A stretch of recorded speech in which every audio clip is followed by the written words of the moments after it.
জাতীয় সংসদ নির্বাচন প্রস্তুতিকালে কর্মী সমাবেশে মোহাম্মদ বাদশাহ সরকার ও সোহেল সরকারের নেতৃত্বে প্রায় 2000 নেতাকর্মী নিয়ে যোগদান।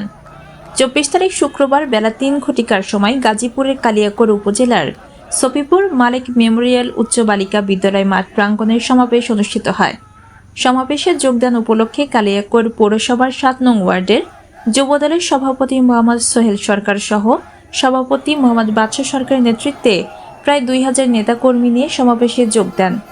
এ সময় অনুষ্ঠানের প্রধান অতিথি হিসেবে উপস্থিত ছিলেন বিএনপির কেন্দ্র নির্বাহী কমিটির সাংগঠনিক সম্পাদক কাজী সাইদুল আলম বাবুল। প্রধান বক্তা হিসেবে উপস্থিত ছিলেন বিএনপির কেন্দ্র নির্বাহী কমিটির শ্রম বিষয়ক সম্পাদক মোহাম্মদ হুমায়ুন কবির খান। বিশেষ অতিথি হিসেবে উপস্থিত ছিলেন সাবেক কালিয়াকৈর পৌরসভার মেয়র মোহাম্মদ মজিবুর রহমান। আর উপস্থিত ছিলেন কালিয়াকৈর পৌরসভার 7 নং ওয়ার্ডের যুবদলের সভাপতি মোহাম্মদ সোহেল সরকার ও 7 নং ওয়ার্ড যুবদলের সহসভাপতি মোহাম্মদ বাদশাহ সরকার সহ বিএনপির অঙ্গ ও সহযোগী সংগঠনের নেতাকর্মীরা।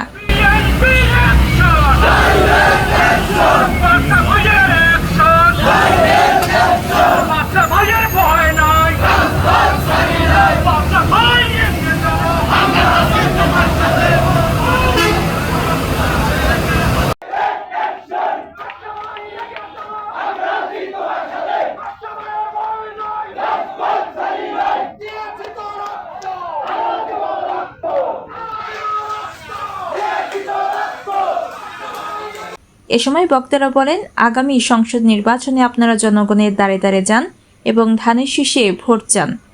নেতৃত্বে একটি বিশাল মিছিল এসেছে, আমরা করতালির মাধ্যমে তাকে স্বাগত জানাই।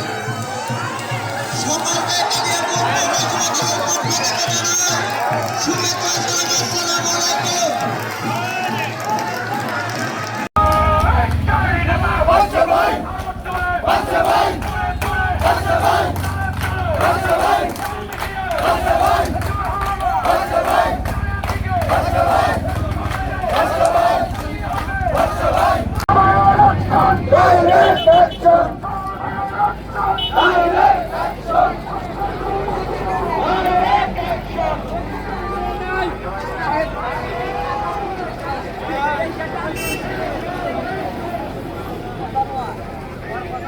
সাবিনা ইয়াসমিনের তথ্যচিত্রে সীমা আক্তার, চ্যানেল 21, গাজীপুর।